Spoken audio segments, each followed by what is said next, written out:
वो ये बताता है कि डिसोल्यूशन ऑफ फर्म का मतलब क्या होता है।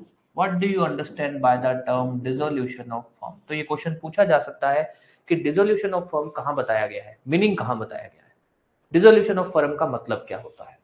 उसके बाद आते हैं हम मोड्स के ऊपर, क्या क्या तरीके हैं तो देख लेना। AEENC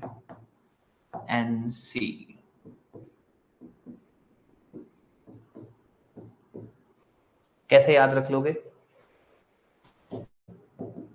assistant engineer of Chennai.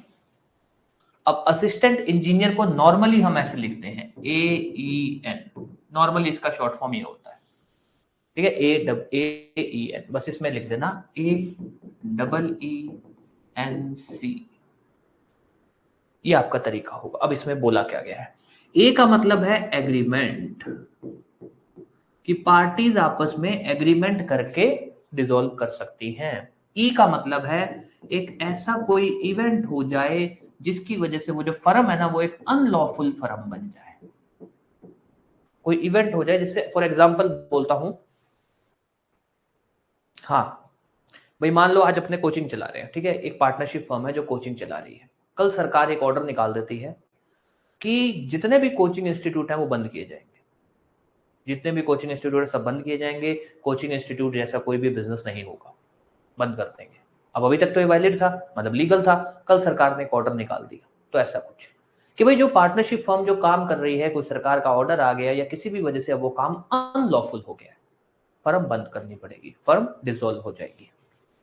E specified event, इसके अंदर पूरी लिस्ट है जो अपने पढ़ेंगे। CID police, CID police. उसके बाद नोटिस, एक पार्टनर दूसरे पार्टनर को नोटिस दे दे कि भैया मैं बाहर निकल रहा हूं। नोटिस कब होगा, कैसे होगा। फिर उसके बाद court, by order of court, by order of court. Order of court में कई चीजें हैं, IM Larsen and Toubro, Bhikharam Chandmal. दो कंपनियां हैं, LNT Larsen and Toubro, Bhikharam Chandmal. IM Larsen and Toubro and Bhikharam Chandmal, ये अपने कुछ पढ़ेंगे। Section 39, section 40, section 41, section 42, section 43, section 44। बहुत इंपॉर्टेंट है, आपका प्री बोल दो, आपका मेंस बोल दो। मेरा ऐसा मानना है कि अगर एग्जामिनर इस एरिया में आएगा, आपके 39 से 55 में आएगा, तो ये सबसे ज्यादा प्रोबेबिलिटी है क्वेश्चन आने की यहां से। ठीक है, अब आते हैं टॉपिक पे, कोई भी डाउट रहे कुछ भी रहे पूछ लेना। एक मिनट। अब आते हैं टॉपिक पे। सबसे पहला टॉपिक कि डिसोल्यूशन ऑफ फर्म होती क्या है, मतलब क्या होता है डिसोल्यूशन ऑफ फर्म का। सिंपल सा मतलब है कि भाई डिसोल्यूशन ऑफ फर्म का मतलब है अगर पार्टनर्स आपस में डिसोल्व हो जाते हैं, पार्टनर्स जो आपस में उन्होंने रिलेशन बना रखा है, अगर वो रिलेशन को खत्म कर लेते हैं, that is dissolution of firm. तो जो डिसोल्यूशन ऑफ पार्टनरशिप होती है,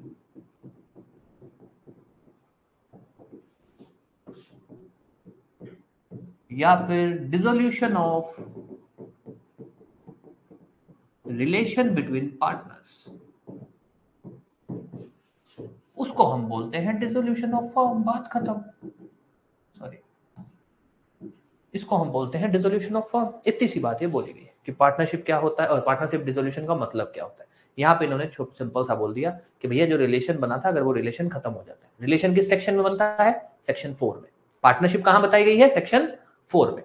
वो पार्टनरशिप का रिलेशन खत्म हो गया, फर्म डिसॉल्व हो गई।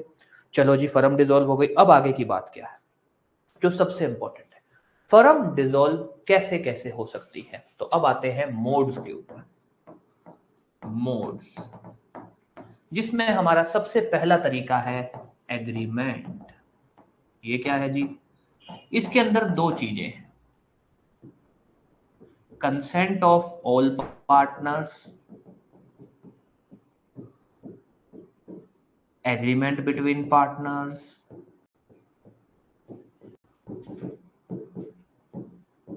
और एग्रीमेंट को हम दूसरा नाम भी क्या देते हैं, कॉन्ट्रैक्ट बिटवीन पार्टनर्स। ये कहता है कि भाई मान लो जो पार्टनर्स है ना, उन्होंने आपस में समझौता कर लिया कि यार अब अपने पार्टनरशिप फर्म बहुत चल पड़ी, अब अपने अपने अपने कामों पे होते हैं, मतलब अपना रिलेशन खत्म करते हैं, अब अपने अलग अलग काम करेंगे, फर्म डिसॉल्व हो गई। पार्टनर्स ने कंसेंट बोल दो, उसी का दूसरा नाम क्या बोल सकते हैं, एग्रीमेंट कर लिया, उसी का तीसरा नाम भी क्या बोल सकते हैं, कॉन्ट्रैक्ट। तो आपसे क्या पूछा जा सकता है, कौन सा सेक्शन बात करता है about dissolution of firm by consent by contract? Section 40। Section 40 important है इंडेक्स पर्पस से, बस यहां से ये पूछ सकता है भी कौन सा सेक्शन बात करता है dissolution of firm bye contract, bye consent, by agreement. Section 40 सभी, बस ध्यान देना, सभी की कंसेंट, सभी के बीच में एग्रीमेंट, सभी के बीच में कॉन्ट्रैक्ट, सेक्शन 40। अब आ जाइए दूसरा मोड, इवेंट जो एक्ट को अनलॉफुल करते हैं। ये कहता है कोई भी ऐसा इवेंट हो जाए, इवेंट कुछ भी हो सकता है, सरकार ने कोई ऑर्डर निकाल दिया, या फिर जो क्या कहते हैं, जो पार्टनरशिप फर्म है उस पे इनकम टैक्स, ईडी, इनका कोई छापा आ गया, जिसके बाद उन्होंने बोल दिया कि 2 दिन तक 3 दिन तक आप लोग काम नहीं कर सकते, या फिर उनको बोल दिया कि क्योंकि आपने, मान लो जैसे सेल्स टैक्स होता है, दुकानदार होता है जो सामान बेचने खरीदने का काम करता है, उसको सेल्स टैक्स भरना होता है, इन्होंने सेल्स टैक्स नहीं भरा था, छापा पड़ता है, सेल्स टैक्स निकलता है, सरकार इनका लाइसेंस रद्द कर देती है, इनकी फर्म रद्द कर देती है और इनको बोलती है कि वो पैसा भरो, तुम लोग आगे व्यापार नहीं कर सकते हो, क्यों, तुम सरकार के खिलाफ काम करते हो, मतलब सरकार को रेवेन्यू, कुछ भी, सरकार का ऑर्डर आ गया, कुछ भी इवेंट हो गया जिसके बाद पार्टनरशिप फर्म जो भी काम कर रही थी अब वो काम नहीं कर सकती है। अगर वो काम करेगी तो वो काम इलीगल बोल दो, या फिर प्रोहिबिटेड या अनलॉफुल माना जाएगा। तो सिंपल सा हम इसमें बोलते हैं कि इफ एनी इवेंट हैपन्स, कुछ भी हो जाए, which makes बिजनेस या बोल दो act of partnership firm unlawful, unlawful, simple सा मतलब है। तो आपसे यहां से प्री का क्वेश्चन तो नहीं बन सकता, बट मेंस में अपने को भाई पूछ सकता है भाई पार्टनरशिप फर्म कैसे डिसॉल्व हो सकती है, तो हमको ये बात लिखनी पड़ेगी। Section 41, section 41। अब ध्यान देना, ये तो चलो दो सिंपल थे, एग्रीमेंट, इवेंट जो फर्म को या फर्म के एक्ट को अनलॉफुल कर देता है। अब ध्यान देना तीसरा, सर्टेन स्पेसिफाइड इवेंट। ये क्या है जी, ये कहता है भाई कुछ चीजें हैं, कुछ इंसिडेंट अगर वो हो गए फर्म अपने आप डिसॉल्व हो जाएगी, कुछ नहीं करना, as per law firm dissolve मानी जाएगी। कौन कौन से इवेंट है, सीआईडी, सीआईडी तो भैया जानते हो, क्राइम इन्वेस्टिगेशन डिपार्टमेंट जो है वो एक पुलिस है, मतलब पुलिस का एक पार्ट है। कंप्लीट, तो पार्टनरशिप किसी एक्ट के लिए हुई थी, वो एक्ट कंप्लीट हो गया। मान लो आपने और मैंने पार्टनरशिप की, किस चीज के लिए, फॉर एग्जांपल मैंने आज किसी के साथ पार्टनरशिप की, उनको बोला कि भाई आरजेएस 2025 की नोटिफिकेशन आई है और इस नोटिफिकेशन का जो बैच है आप मेरे साथ पार्टनरशिप में पढ़ा दो। सिर्फ बैच की बात की है मैंने, आरजेएस 2025 के बैच की, वो मैंने बैच पढ़वा दिया, हमने और उसने मिलकर पार्टनरशिप में पढ़ा दिया, जो भी हमने शेयर डिसाइड किया था उस शेयर के हिसाब से पैसा डिवाइड हो गया, बात खत्म, बैच खत्म, काम खत्म, फिर पार्टनरशिप जो है खत्म हो जाएगी, डिसॉल्व हो जाएगी। बस जिस एक्ट के लिए कंप्लीट, जिस बिजनेस के लिए, एक्ट के लिए पार्टनरशिप की थी वो खत्म हो गई, वो खत्म हो गई, वो पार्टनरशिप, वो एक्ट, वो बिजनेस खत्म हो गया। Then comes I, insolvent of any partner. कोई भी पार्टनर अगर इंसॉल्वेंट हो जाता है, कोई भी पार्टनर अगर दिवालिया हो गया तो फर्म खत्म हो जाएगी। 2 है, 3 है, 4 है, 50 पार्टनर है, उनमें से अगर एक भी कोई दिवालिया या इंसॉल्वेंट हो गया, फर्म खत्म। डेथ ऑफ एनी पार्टनर, कोई भी अगर एक पार्टनर मर गया तब भी फर्म डिसॉल्व हो जाएगी। एंड देन इज क्या कहते हैं, एक्सपायरी ऑफ पीरियड, भाई मान लीजिए एक तो होती है फर्म किसी काम के लिए बनाई थी, वो काम खत्म हो गया, बात खत्म। फर्म एक टाइम के लिए की थी कि यार ये जो अपनी फर्म है ना, ये 1 साल 2 साल 3 साल तक चलेगी। उसके बाद अगर अपने को कंटिन्यू करनी है तो अपने दोबारा एग्रीमेंट करेंगे। तो 2 या 3, मान लो फॉर एग्जांपल 2 साल की थी, 2 साल खत्म हो गए, फर्म भी खत्म हो गई, कंटिन्यू करनी है दोबारा नई फर्म बनाओ, दोबारा कॉन्ट्रैक्ट करो पार्टनरशिप का। तो ये कुछ एक चीज है आपसे जो पूछा जा सकता है। कौन सा सेक्शन में कहा गया है कि अगर कोई भी पार्टनर इंसॉल्वेंट होता है तो फर्म डिसॉल्व हो जाएगी? 42। कौन से सेक्शन में कहा गया है कि अगर कोई भी पार्टनर की डेथ होती है तो फर्म डिसॉल्व हो जाएगी? कौन से सेक्शन में कहा गया है कि फर्म डिसॉल्व हो जाएगी ऑन एक्सपायरी ऑफ पीरियड? कौन से सेक्शन में कहा गया कि फर्म डिसॉल्व हो जाएगी ऑन कंप्लीशन ऑफ बिजनेस? अब ध्यान देना 41 और 42 में डिफरेंस क्या है।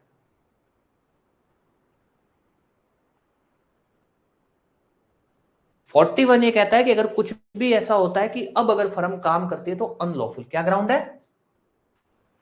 अनलॉफुल। अब अगर फर्म ने कुछ भी किया तो वो चीज अनलॉफुल मानी जाएगी। दिस इज 41, ये है 41। और 42 क्या बोलता है कि भैया ये सिंपल ग्राउंड है। 42 अनलॉफुल की बात नहीं करता, 41 में कहा गया कि अब वो फर्म अगर काम करेगी तो अनलॉफुल हो जाएगी। कोई भी डाउट कुछ भी अच्छे से पढ़ लेना, सिंपल टॉपिक है बट उतना ही इंपॉर्टेंट है। अब आ जाइए notice, very very important, notice of dissolution. ये क्या बोलता है? ये कह रहा है कि भाई एक पार्टनर, मान लीजिए 4 लोग हैं, उनमें से एक बंदा पार्टनरशिप फर्म खत्म करना चाहता है, तो कानून कहता है ऐसा है भैया, या तो आप कोर्ट में जाओ, जो अपने भी आगे पढ़ेंगे, कोर्ट में जाओ फर्म डिसॉल्व कराओ। पर एक तरीका है जहां पर आपको कोर्ट में जाने की जरूरत नहीं है, आप बाकी के पार्टनर्स को नोटिस इश्यू कर दो और आपकी फर्म डिसॉल्व हो जाएगी। क्या ग्राउंड है? अगर पार्टनरशिप है एट विल, ये ध्यान रखना, सबसे इंपॉर्टेंट बात है। अगर पार्टनरशिप एट विल है तभी डिसॉल्व हो सकती है बाय नोटिस। अगर पार्टनरशिप एट विल नहीं है तब नोटिस से डिसॉल्व नहीं होगी। पार्टनरशिप एट विल है, एनी पार्टनर, कोई भी पार्टनर डिसॉल्व कर सकता है by notice to other partner. जितने भी पार्टनर्स है ना उन सबको नोटिस दोगे आप कि भैया मैं फर्म को खत्म करना चाहता हूं, मैं फर्म से बाहर निकलना चाहता हूं, ये होगा। पर पार्टनरशिप एट विल में तो ध्यान देखना, नोटिस कब फर्म डिसॉल्व हो सकती है? By notice, partnership at will में। तरीका क्या होगा? जो भी एक पार्टनर खत्म करना चाहता है वो बाकी सभी के सभी पार्टनर्स को नोटिस देगा। अब ध्यान देना, इसमें जो इंपॉर्टेंट बात है, इस केस में डेट ऑफ डिसोल्यूशन क्या माना जाता है? भाई फर्म खत्म हो गई है, ये कब माना जाएगा, सॉरी कौन सी डेट मानी जाएगी? तो यहां पर बताया गया है, जनरल रूल है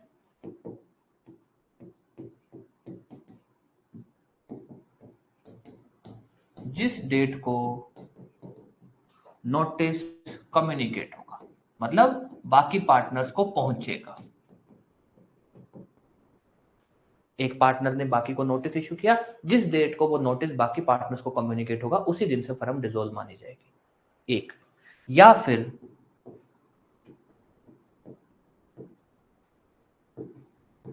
वो डेट जो नोटिस में लिखी है।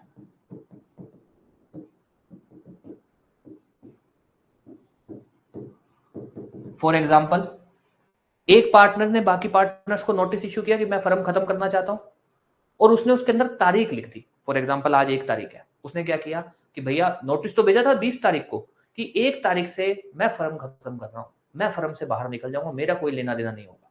1 तारीख से, वहां उसने डेट लिखी है तो 1 तारीख। अगर नोटिस में कोई डेट लिखी है तो वो डेट मानी जाएगी डिसोल्यूशन की, अदरवाइज डिसॉल्व माना जाएगा जिस दिन नोटिस कम्युनिकेट होता है उस दिन से। तो ये ध्यान दे देना, नोटिस से कब डिसॉल्व हो सकती है? पार्टनरशिप एट विल में। सेक्शन 43, 40, 41, 42, 43 इंपॉर्टेंट है, अच्छे से पढ़ लेना। अभी अपने इसको रिवाइज भी करेंगे। अब आ जाओ, फर्म कब, एक मिनट, फर्म कब डिसॉल्व हो सकती है? By notice, sorry, by order of court. Court कब ऑर्डर कर सकती है कि फर्म डिसॉल्व की जाए, कि फर्म जो है वो डिसॉल्व की जाए? अब कोर्ट खुद से नहीं ऑर्डर करती है, मान लो 4 पार्टनर थे, 4 में से कोई एक पार्टनर कोर्ट में गया कि साहब फर्म को डिसॉल्व किया जाए, तब कोर्ट ये ऑर्डर कर सकती है कि फर्म को डिसॉल्व करेंगे। उसमें भी कोर्ट के कुछ ग्राउंड्स बताए गए हैं कि इन ग्राउंड्स पे आप ऑर्डर कर सकते हो। कोर्ट खुद से नहीं ऑर्डर करेगी, कब करेगी? अगर केस होता है तो। सबसे पहली बात, if suit instituted by any partner, कोई भी एक पार्टनर द्वारा केस फाइल किया गया है फॉर डिसोल्यूशन, उस केस के अंदर कोर्ट ऑर्डर कर सकती है ऑन फॉलोइंग ग्राउंड्स। क्या क्या ग्राउंड्स है? सीधा IMLTBC। अब ध्यान देना, आई का मतलब है अगर कोई भी एक पार्टनर परमानेंटली इनकेपेबल हो गया। ध्यान देना, परमानेंटली। अब परमानेंटली इनकेपेबल कैसे भी हो सकता है? एक पार्टनर जेल चला गया, एक पार्टनर पैरालाइज्ड हो गया, परमानेंटली, टेम्परेरी नहीं, परमानेंटली। अनसाउंड माइंड, कोई भी एक पार्टनर अगर मेंटली इनकेपेबल हो गया तो कोई भी दूसरा पार्टनर केस फाइल कर सकता है। इवन जो मेंटली इनकेपेबल हुआ है ना, उसके लीगल रिप्रेजेंटेटिव, उसके जो घर वाले हैं, वो भी केस फाइल कर सकते हैं। लॉस, फर्म लॉस में चल रही है तो कोई भी एक पार्टनर जाके बोल सकता है कि साहब लॉस में चल रहे हैं, फर्म खत्म करवा दो आप हमारी। कोर्ट को लगता है कि लॉस में चल रही है, ये फर्म प्रॉफिट में नहीं आ सकती, खत्म कर दो। ट्रांसफर ऑफ इंटरेस्ट, कोई भी एक पार्टनर अगर अपना शेयर बेच देता है, अपने शेयर पे कर्जा ले लेता है, मोर्टगेज कर देता है, ऐसा कुछ भी। ब्रीच ऑफ कंडीशन,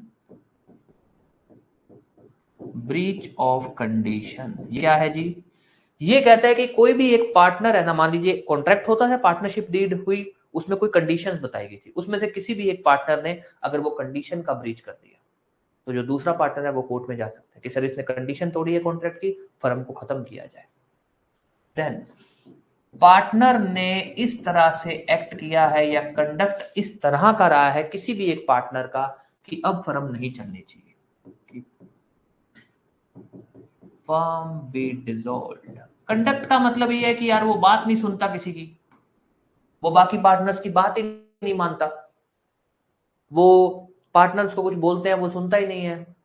सभी 4 लोग हैं, 3 लोग तो बहुत मेहनत करते हैं, एक आता ही नहीं है, आता ही नहीं है बिल्कुल ही, कभी आ गया 10 दिन नहीं आया, तो फिर पार्टनर जा सकता है कि साहब ये काम ही नहीं करता है, ये हमारी बात ही नहीं सुनता, तो उसका कंडक्ट ऐसा है कि फर्म डिसॉल्व होनी चाहिए, उसका कंडक्ट ऐसा है कि वो फर्म को नुकसान पहुंचा रहा है। तो ध्यान देना, परमानेंटली इनकेपेबल, बात ध्यान दे देना, permanently incapable. Unsound mind, firm को अगर लॉस हो रहा है, वह फर्म लॉस में है। Transfer of interest by any partner, breach of condition by any partner, किसी भी एक पार्टनर का ऐसा कंडक्ट है कि अब फर्म डिसॉल्व होनी चाहिए, कोर्ट को ऐसा लगता है।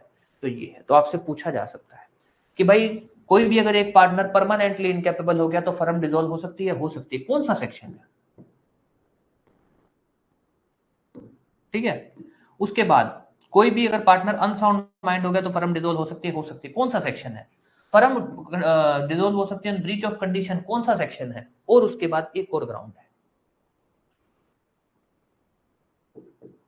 Any other ground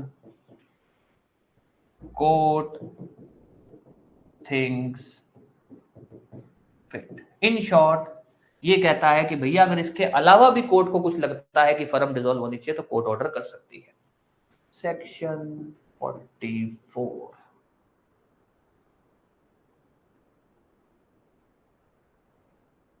section 44। अब एक बार इसको रिवाइज कर देता हूं, इसको अपने रिवाइज कर लेते हैं, फिर उसके बाद आपका कोई भी डाउट रहे, कुछ भी रहे, पूछ लेना, कैसे याद होगा, क्या मतलब है, सब कुछ। लो भाई, इस एक जगह से अपने सब रिवाइज कर देंगे, ठीक है? फिर आपका कोई डाउट हो तो पूछ लेना। डिसोल्यूशन ऑफ फर्म, फर्म कैसे डिसॉल्व हो सकती है? सेक्शन 39 बात करता है डिसोल्यूशन ऑफ फर्म की। सिंपल सा मतलब है कि अगर पार्टनरशिप या पार्टनर्स का जो रिलेशन है अगर वो खत्म हो जाता है तो फर्म डिसॉल्व हो जाती है। फर्म डिसॉल्व होने के 5 तरीके हैं। AEENC, IN चेन्नई, ए का मतलब है एग्रीमेंट। अगर सभी पार्टनर्स आपस में एग्रीमेंट करते हैं या उन्होंने कॉन्ट्रैक्ट कर लिया कि फर्म डिसॉल्व होनी चाहिए, या हम ये बोल सकते हैं फर्म डिसॉल्व हो सकती है bye consent of all partners. फिर आ जाइए 41 इवेंट। कोई भी ऐसा एक्ट हो जाता है, कोई भी ऐसा सरकार का ऑर्डर आ जाता है कि अब फर्म जो काम कर रही है वो काम करना अनलॉफुल हो जाएगा, फर्म डिसॉल्व हो जाएगी। देन कुछ स्पेसिफाइड इवेंट है। स्पेसिफाइड इवेंट क्या है? CID police. सी मतलब कि भाई अगर जो काम था, जिस भी काम के लिए फर्म बनाई गई थी, वो काम कंप्लीट हो गया, ठीक है। उसके बाद डी मान लो कोई भी फर्म पार्टनर अगर मर गया, आई मान लो अगर कोई भी पार्टनर इंसॉल्वेंट हो गया, पी के अंदर अभी जो जितने टाइम के लिए, पीरियड के लिए जो फर्म बनाई गई थी वो पीरियड खत्म हो गया। Then comes notice. नोटिस वाला पॉइंट लगता है पार्टनरशिप एट विल में, हर केस में नहीं लगेगा। Partnership at will, partnership at will कौन से सेक्शन में ये बता दो। पार्टनरशिप एट विल में ये बात बोली गई है कि जो पार्टनर है, कोई भी एक पार्टनर नोटिस देके बाकी सभी पार्टनर को नोटिस देके फर्म डिसॉल्व कर सकता है। इस केस में ये ध्यान रखना कि नोटिस अगर दिया गया है फॉर डिसोल्यूशन तो फर्म कब से डिसॉल्व मानी जाती है। Then by order of court. Order of court, court कब ऑर्डर कर सकती है डिसोल्यूशन का? उसके अंदर ग्राउंड्स है कि भैया IMLTBC। आई का मतलब है कि अगर कोई भी एक पार्टनर परमानेंटली इनकेपेबल हो जाता है, कोई भी एक पार्टनर अगर अनसाउंड माइंड का हो जाता है, उसके बाद फर्म अगर लॉस में चल रही है, कोई भी एक पार्टनर अगर अपना इंटरेस्ट ट्रांसफर कर देता है। बी का मतलब है कि भाई ब्रीच ऑफ कंडीशन। सी है कंडक्ट, पार्टनर ने अपना कंडक्ट इस तरह से रखा है कि भाई अब बाकी सब पार्टनर्स उसके साथ काम नहीं करना चाहते हैं। ये कुछ एक ग्राउंड्स है। कोई भी डाउट कुछ भी इसके अंदर? पार्टनरशिप एट विल कौन से सेक्शन में लिखा गया है, बस ये बता दो। फिर अपने चलते हैं आगे, आगे के टॉपिक के ऊपर।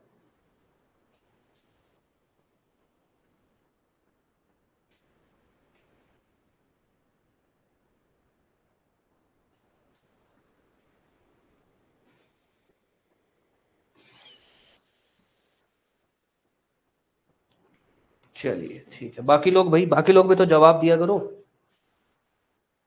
ठीक है, तो इजी सा सब्जेक्ट है यार, एटलीस्ट इसके अंदर तो काफी अच्छे से पढ़ लेना। ठीक है, चलो अब आ जाओ इसी का अगला पॉइंट। अब आते हैं अपने, नॉर्मली तो अपने क्या पढ़ा हुआ है कि भाई पार्टनर्स की क्या राइट होती है आपस में, पार्टनर्स की क्या राइट होती है थर्ड पार्टी, वो तो तब होता है जब फर्म है। अब अपने बात पढ़ेंगे कि पार्टनर्स की डिसोल्यूशन के समय में क्या लाइबिलिटी बोल दो, ड्यूटी बोल दो, या डिसोल्यूशन के समय में क्या क्या राइट्स हो सकती है। ठीक है, तो अब आ जाइए liability of partners at dissolution. Firm अगर खत्म होती है तब आपकी क्या लाइबिलिटी है? Rights of partner at dissolution. अब एक बार ध्यान रखना, कहां तक अपने पढ़ चुके हैं? 39 से 44 तक। कहां तक पढ़ चुके हैं? लास्ट सेक्शन कहां तक पढ़ा है? 44 तक। अब आ जाओ सेक्शन 45, बात करेगा लाइबिलिटी की। सिंपल सा टॉपिक है, कुछ इसमें कुछ इतना बड़ा नहीं बोला गया कि अरे ये वो, ऐसा कुछ नहीं। सिंपल सा है कि भैया फर्म डिसॉल्व होती है तो आपको क्या करना है। 46 में राइट की बात की गई है। उसके अलावा 52 से 55 भी मोटा मोटी राइट्स को लेकर ही बातें की गई है। तो अपने इस तरीके से पढ़ेंगे कि भाई 46 राइट की बात करता है, वो क्या बात करता है, 52, 53, 54, 55 ये लोग राइट की बात करते हैं, क्या राइट की बात करते हैं। ठीक है, कैसे याद करना है वो भी आपको बता दूंगा। अब आ जाओ सबसे पहले लाइबिलिटी के अंदर। लाइबिलिटी में सिंपल सी बात बोली गई है कि भाई जो पार्टनर्स है ना, उनकी ड्यूटी बनती है, फर्म डिसॉल्व हो रही है, उनकी ड्यूटी बनती है to give notice to public. Public को नोटिस देना कि भैया हमने फर्म खत्म कर ली है। नहीं नोटिस दोगे तो क्या होगा वो अपने भी पढ़ेंगे। और यहीं पर अपने एक और बात पढ़ेंगे, मोड ऑफ गिविंग नोटिस, जिसके बारे में अपने पढ़ते हैं सेक्शन 72। सेक्शन 72 है जो बताता है कि इस एक्ट के अनुसार अगर कहीं पर भी आपको कोई नोटिस देने की जरूरत है तो आप वो नोटिस कैसे दे सकते हो। तो हम यहां पढ़ लेंगे कि भाई नोटिस देने के क्या क्या तरीके हो सकते हैं। अब आ जाओ 46 के अंदर। 46 बात करता है राइट की। सेक्शन 46 जनरल बात करता है कि भैया जो पार्टनर्स है ना, उनके पास ये अधिकार है कि वो मतलब बाकी सभी पार्टनर, मान लो एक पार्टनर है तो वो बाकी सभी पार्टनर को ये कंपेल कर सकता है, डिसोल्यूशन के समय में बात कर रहे हैं, कि वो एक पार्टनर बाकी सभी पार्टनर को कंपेल कर सकता है कि जितना भी फर्म का कर्जा है, जो भी फर्म की देनदारियां हैं, पहले फर्म की प्रॉपर्टी से निकालो। पहले फर्म का जो पैसा है उसमें से निकालो, फिर मैं पर्सनल लायबिलिटी में आऊंगा। पार्टनर पर्सनली लायबल होता है। अब ये नहीं है कि दो पार्टनर थे, फर्म डिसॉल्व हो गई तो एक पार्टनर क्या कर रहा है, वो उसको बोल रहा है कि तू अपनी जेब से पैसा दे। जो एक पार्टनर है वो बाकी सब पार्टनर को कह सकता है कि मैं जेब से पहले पैसा नहीं दूंगा, पहले फर्म की प्रॉपर्टीज बेचो, फर्म का पैसा यूज करो, जितनी भी देनदारियां हैं, डेट, कर्जे जो भी हैं पहले उससे दो, अगर फिर कुछ पैसा बच जाता है तो मैं अपनी जेब से दूंगा। और इवन वो ये भी कह सकता है कि उसके बाद अगर कुछ पैसा बच भी जाता है तो फिर मेरा जो हिस्सा बनता था उसके हिसाब से मेरा शेयर दो। तो इस 47 किस बारे में बात करता है? Right to compel property of firm. Firm की प्रॉपर्टी को आप यूज करिए पहले पैसा वैसा देने के अंदर। देन आ जाइए 52 में, 53, 54, 55, एफ एन टी जी। अब ध्यान देना, ये राइट की कब बात करता है? अगर मान लीजिए जो पार्टनरशिप में है, फॉर एग्जांपल मैंने आपके साथ पार्टनरशिप की और मैंने आपके साथ फ्रॉड से पार्टनरशिप की। भी पार्टनरशिप भी एक तरह का कॉन्ट्रैक्ट होता है, एग्रीमेंट होता है। मैंने जो एग्रीमेंट या कॉन्ट्रैक्ट किया ना वो आपसे फ्रॉड के थ्रू किया, आपसे आपको कोई झूठी बातें बताई कि अरे ये फर्म है, अपने ये काम करेंगे, इस काम में ऐसा होगा वैसा होगा। मुझे पता था ऐसा कुछ नहीं करूंगा मैं आपसे पैसा लूंगा और चुपचाप निकल लूंगा। फ्रॉड, उस केस में क्या क्या राइट्स है? तो rights in case of fraud, अगर एक पार्टनर ने दूसरे पार्टनर के साथ फ्रॉड करके कॉन्ट्रैक्ट किया है तब दूसरे पार्टनर की जिसके साथ फ्रॉड हुआ है उसकी क्या क्या अधिकार होंगे? ट्रेड, ये क्या है? हमने पिछली क्लास में भी एक बात पढ़ी थी, agreement in restraint of trade, कि agreement in restraint of trade हो सकता है क्या? तो ये सेक्शन और कुछ नहीं है, सेक्शन यही बात बोलेगा कि हाँ भैया agreement in restraint of trade हो सकता है, ठीक है। रिस्ट्रेंट ऑफ ट्रेड के बारे में और छोटी मोटी जो भी बातें पढ़ेंगे। ये बात करेगा गुडविल से रिलेटेड, कि क्या गुडविल की अलग से वैल्यूएशन लगाई जा सकती है, क्या गुडविल को बेचा जा सकता है, अगर गुडविल को बेचा जाता है तो जो पार्टनर है वो क्या कर सकता है, वो सब बातें पढ़ेंगे।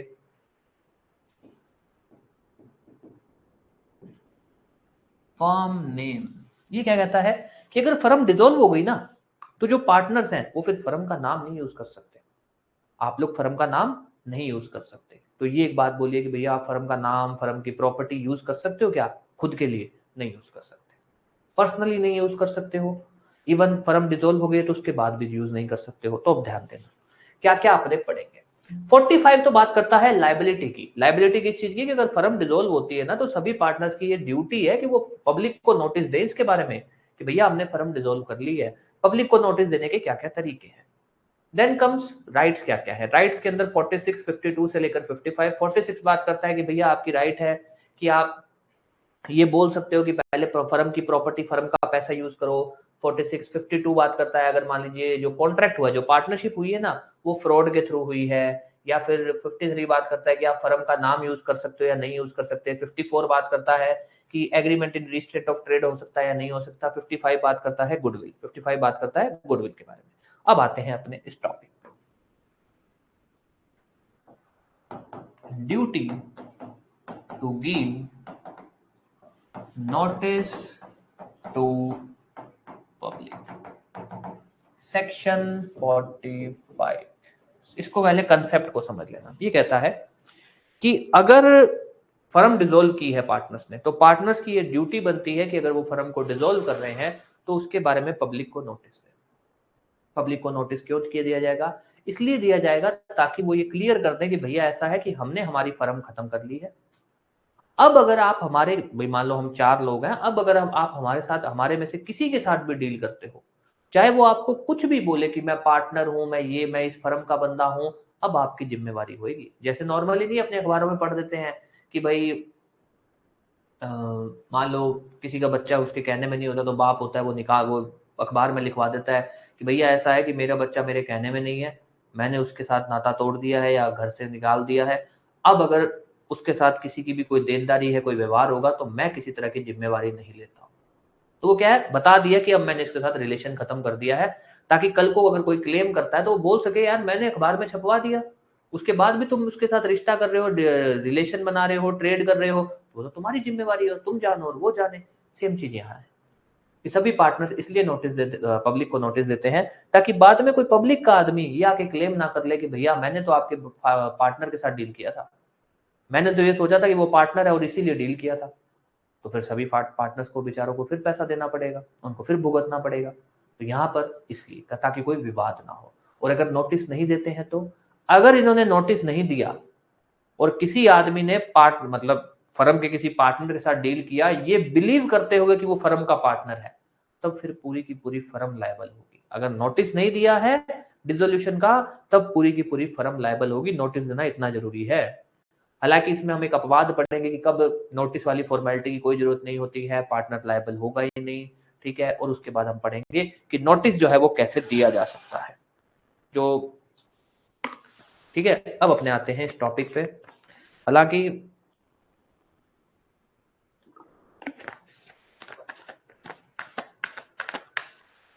इस नोटिस क्या कहते हैं, इस सेक्शन से आपका प्री का क्वेश्चन है, चांस कम है बट फिर भी अच्छे से पढ़ लेना। ये कहता है कि ऑन डिसोल्यूशन ऑल पार्टनर्स, जितने भी पार्टनर्स है ना फर्म के,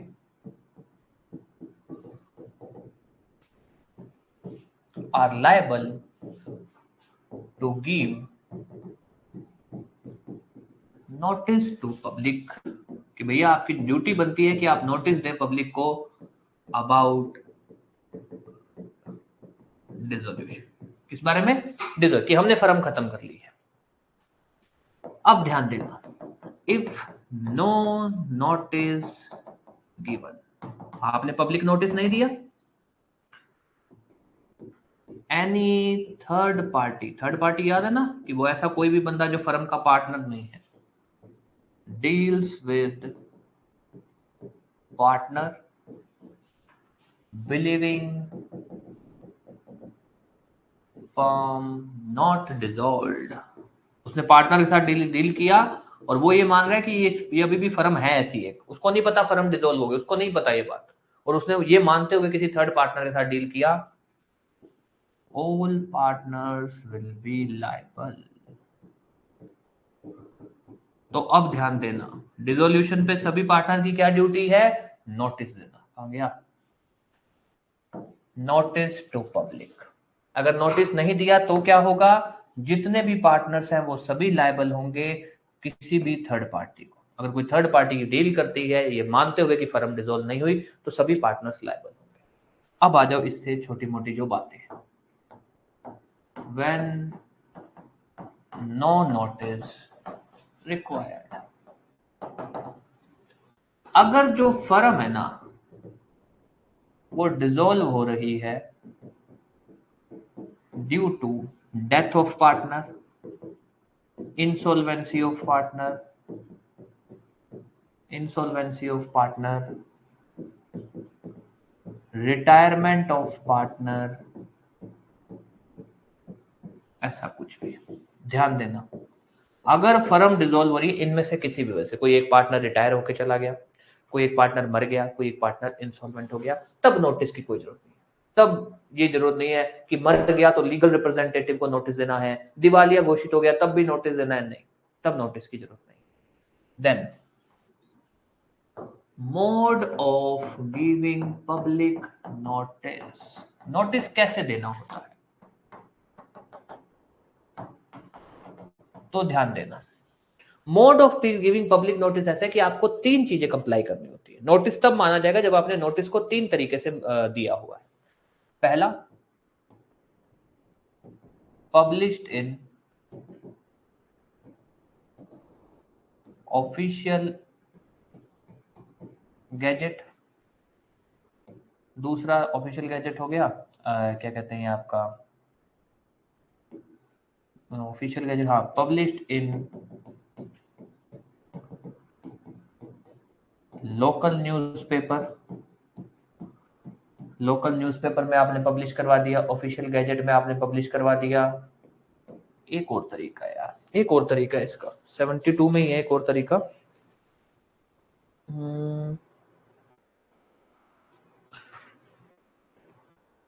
हाँ, यस, नोटिस टू रजिस्ट्रार,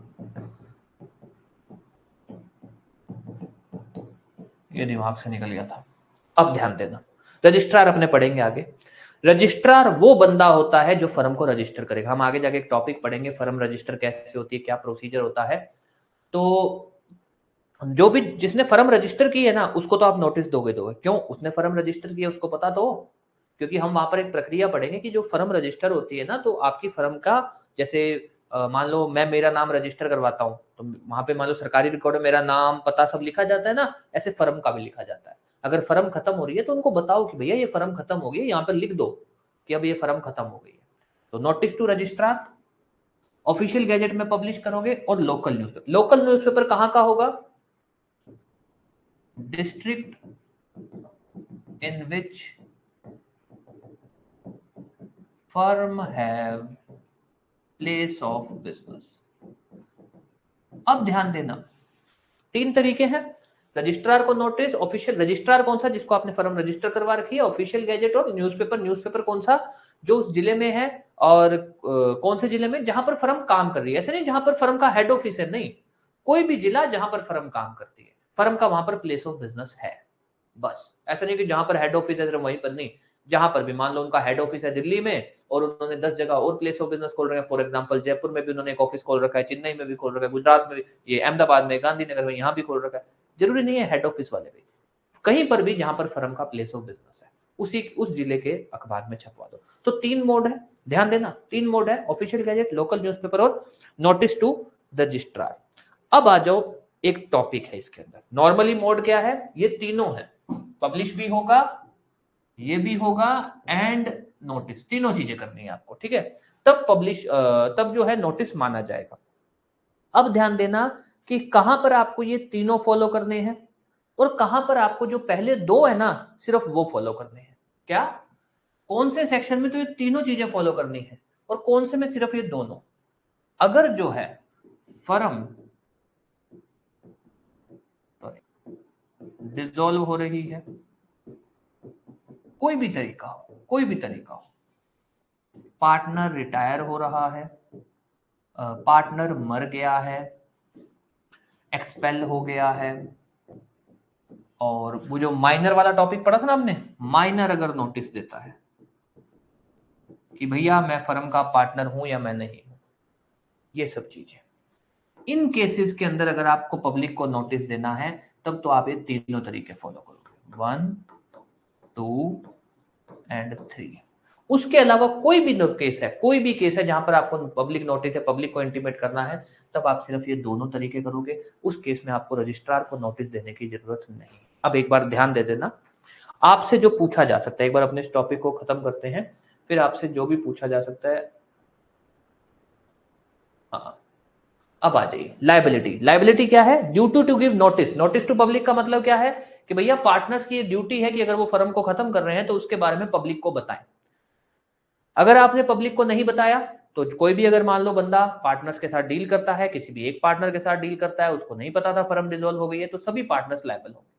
तब नोटिस की जरूरत नहीं है। नोटिस की तब जरूरत नहीं होती है अगर पार्टनर, फर्म कब डिसॉल्व हो रही है? पार्टनर मर गया, insolvent, retirement.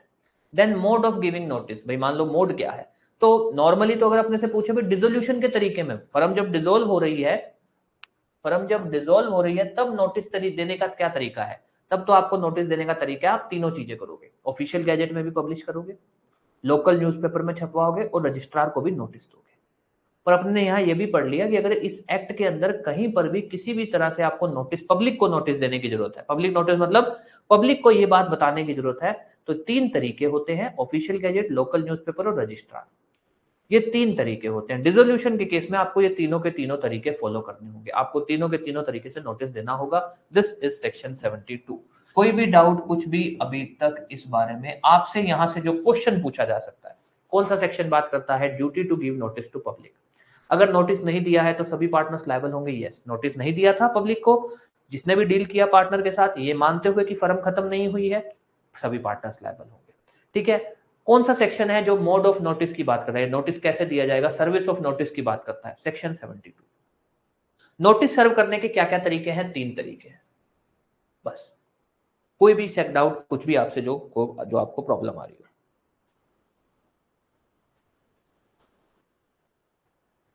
Yes,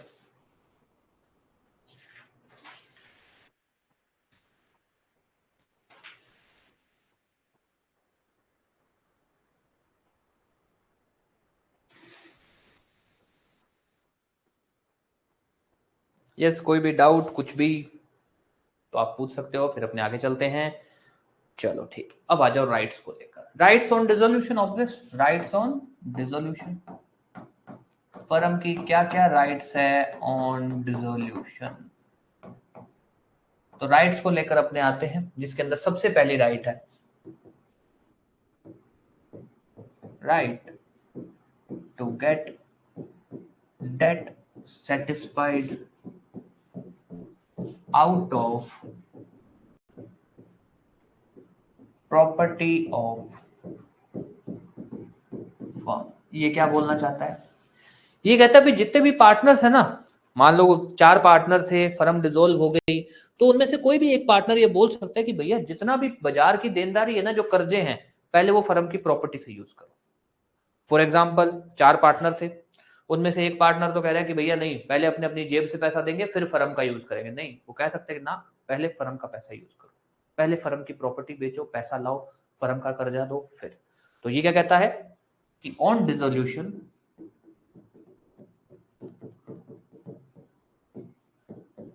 any partner, कोई भी एक पार्टनर जो है,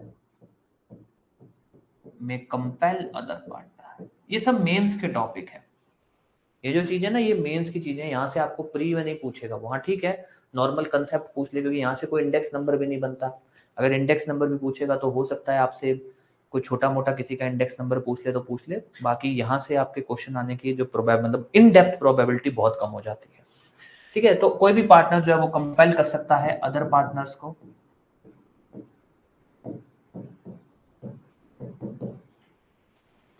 to get debt satisfied out of firm property और assets। फर्म की जितनी भी एसेट्स है ना, फर्म की जितनी भी एसेट्स है, पहले उसमें से कर्जा, जो भी कर्जा वर्जा है पहले उसमें से दीजिए, पहले उसमें से कर्जा दीजिए, और अगर उसके बाद कुछ बच जाता है तब डिस्ट्रीब्यूट हो जाएगा। कुछ नहीं बचता है, फिर भी पैसा कुछ मार्केट में देना है, फिर सभी पार्टनर्स जो भी उनका हिस्सा है उस हिस्से के हिसाब से वो पर्सनली लायबल हो जाएंगे। तो ये है राइट कि भाई कोई भी एक पार्टनर, मान लीजिए अगर सभी पार्टनर्स एग्री नहीं कर रहे हैं, तो कोई भी एक पार्टनर सभी को कंपेल कर सकता है कि ना, पहले फर्म की प्रॉपर्टी से कर्जा चुकाओ, फिर हम पर्सनली देखेंगे। This is section 46। सेक्शन 46 कुछ खास इतना, कुछ इतना खास नहीं है।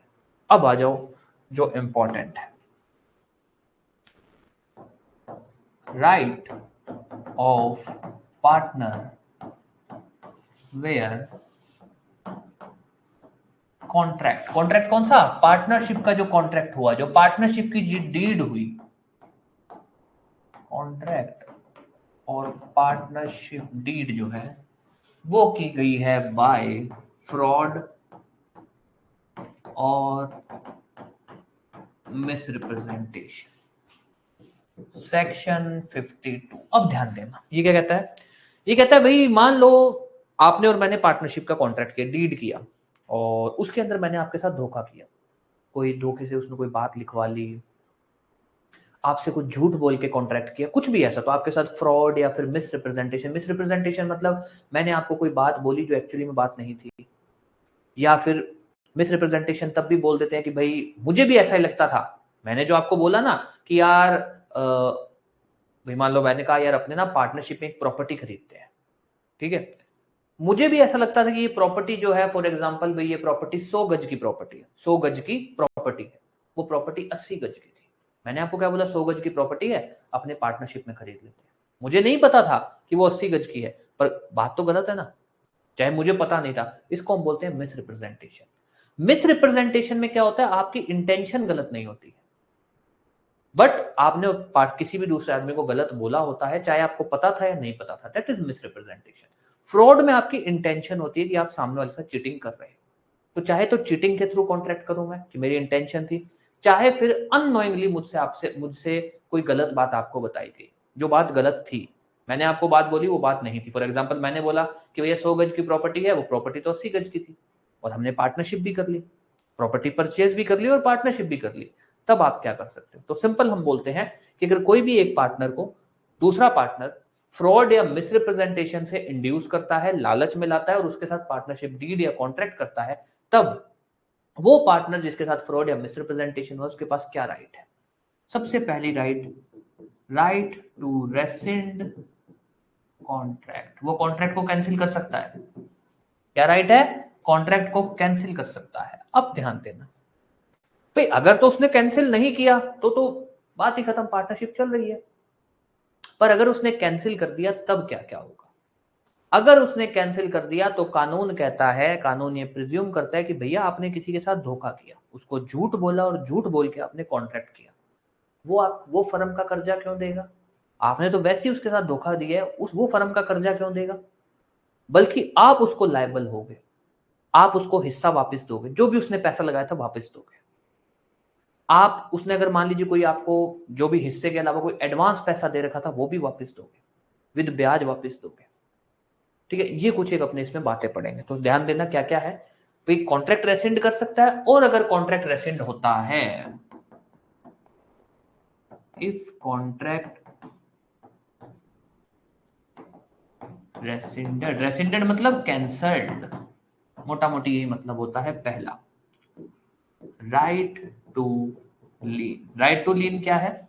वो पार्टनर जिसके साथ फ्रॉड हुआ था ना, और जो अब कॉन्ट्रैक्ट को कैंसिल कर रहा है, उसने जो भी अपना पैसा लगाया था, जो भी फर्म में पैसा लगाया था, उस पैसे की रिकवरी के लिए फर्म की प्रॉपर्टी अपने पास रख सकता है, फर्म की प्रॉपर्टियों पे कब्जा रख सकता है कि भैया पहले मेरे को मेरा पैसा दो, फिर अपना फर्म की प्रॉपर्टी ले जाना। तो right to lien on property of firm for capital invested, जो भी उसने पैसा इन्वेस्ट किया ना उसके लिए। एक दूसरा, ट्रीटेड एज क्रेडिटर, उसको क्या माना जाएगा कि भैया ये एक तरह से हमारा क्रेडिटर ही है, for advance given to firm. ये क्या होता है भाई? मान लो मैंने आपके साथ धोखा करके कॉन्ट्रैक्ट कर लिया, मैंने आपको कहा यार आधे आधे पैसे लगाने, आपने आधे जो भी पैसे थे वो लगा दिए। उसके बाद कोई 50,000 लाख रुपए चाहिए थे और मैंने कहा यार एक बार 50,000 लाख रुपए एडवांस दे दो। तो आपने क्या किया? फर्म को एक तरह से कर्जा दिया है 50,000 या लाख रुपए। मान लो 50,000 रुपए दिया तो कर्जा दिया है आपने एक तरह से। तो कानून कहता है उस केस में जो पार्टनर है ना, वो पार्टनर नहीं माना जाएगा, वो एक तरह से फर्म का कर्जदार माना जाएगा। और वो कर्जा कौन देगा? दूसरा पार्टनर, जिसने धोखा दिया है ना वो देगा। तो ध्यान देना अभी तक कि भैया अगर जो पार्टनरशिप का जो कॉन्ट्रैक्ट है वो कॉन्ट्रैक्ट क्या कहते हैं, फ्रॉड या मिसरिप्रेजेंटेशन से हुआ है, तो जिसके साथ भी ये धोखा हुआ है वो कॉन्ट्रैक्ट को कैंसिल कर सकता है, रेसिंड कर सकता है। और अगर वो ऐसा करता है तो उसके पास अभी तक दो राइट जो हैं, दो राइट ये है कि भाई जो भी उसने पैसा डाला है उस पैसे के लिए वो फर्म की प्रॉपर्टियों पे कब्जा कर सकता है। अगर उसने कोई एडवांस पैसे दिए हैं तो उसके लिए वो क्रेडिटर माना जाएगा। और तीसरा, उसको इंडेमनीफाई मतलब for any loss due to fraud और मिसरिप्रेजेंटेशन। भाई धोखा, मिसरिप्रेजेंटेशन, अगर उसको कोई भी नुकसान, मतलब ये तो चलो आ गया, ये भी आ गया, उसके अलावा भी अगर कोई भी नुकसान होगा तो जिसने भी धोखा दिया है वो उसको वो पैसा देगा, जो भी नुकसान हो। तो इन शॉर्ट आपसे जो पूछा जा सकता है, कौन सा सेक्शन बात करता है कि अगर पार्टनरशिप कॉन्ट्रैक्ट फ्रॉड या मिसरिप्रेजेंटेशन पे हुआ है तो वो कैंसिल हो सकता है? सेक्शन 52। पार्टनरशिप कॉन्ट्रैक्ट अगर फ्रॉड या मिसरिप्रेजेंटेशन पे हुआ तो क्या हो सकता है? वो रेसिंड हो सकता है। अगर रेसिंड होता है तो उसके क्या इफेक्ट होते हैं? ये है आपका सेक्शन 52। इंपॉर्टेंट है। प्री के हिसाब से तो दो ही चीजें हैं, कौन सा सेक्शन बात करता है और अगर फ्रॉड या मिसरिप्रेजेंटेशन से हुआ तो कॉन्ट्रैक्ट का क्या हो सकता है, बस। बाकी कुछ इसमें नहीं पूछेगा। यस, अभी तक कोई भी डाउट?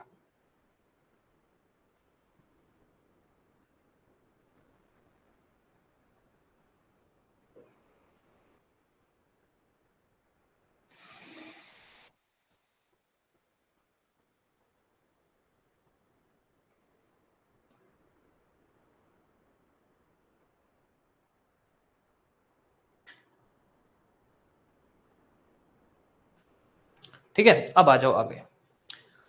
टॉपिक सिंपल है।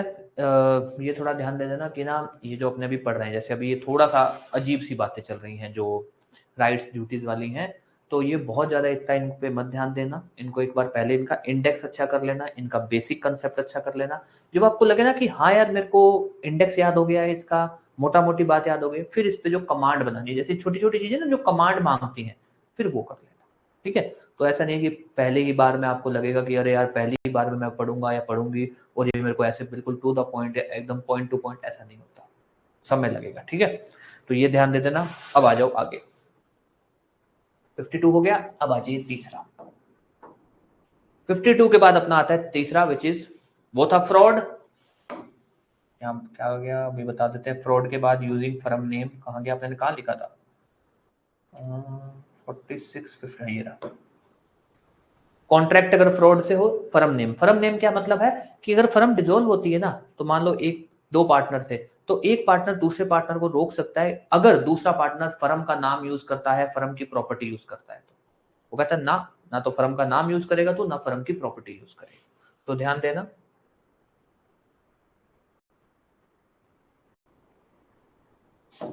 राइट टू रिस्ट्रेन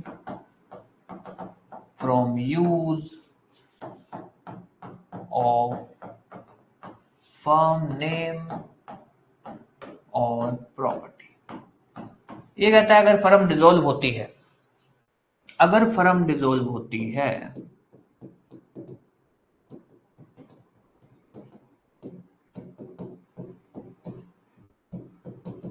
तो उस केस के अंदर कोई भी पार्टनर, एक पार्टनर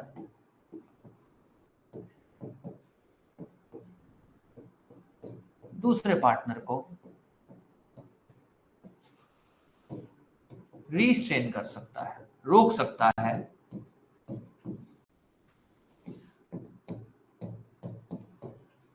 फ्रॉम यूजिंग